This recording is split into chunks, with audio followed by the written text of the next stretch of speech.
Women empowerment, women employment வந்து ஜாஸ்தி நாங்கள் பண்ணிகிட்டு இருக்கோம். இப்போ ஆல்மோஸ்ட் 40% வந்துட்டோம். எங்களோட டார்கெட்டு 50-50 அப்படிங்கிறது தான். எல்லா இடத்துலையும் எல்லோரும் ஒர்க் பண்ணுங்கிறது தான் எங்களோட நோக்கம்.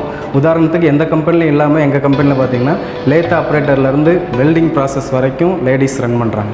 ஸோ அந்த ஒரு சூழ்நிலையையும் அவங்களே இயக்குறதுக்கான ஒரு வாய்ப்பையும் நாங்கள் ஏற்படுத்தி கொடுக்குறோம். அதுதான் எங்களோட முதல் குறிக்கோளாக வச்சு கொண்டு போய்கிட்டு இருக்கோம். வீனஸ் வந்துட்டு ஒரு ஃபேமிலி மெம்பர்ஸாக தான் நாங்கள் இங்கே எல்லாரையும் ட்ரீட் பண்ணுறோம். எப்படின்னு பார்த்தோம்னா இங்கே ஒர்க் பண்ணுறவங்கலாம் அம்மாவும் பையனும் ஒர்க் பண்ணுறாங்க, அண்ணனும் தம்பியும் ஒர்க் பண்ணுறாங்க, ஹஸ்பண்ட் அண்ட் ஒய்ஃப் ஒர்க் பண்ணுறாங்க.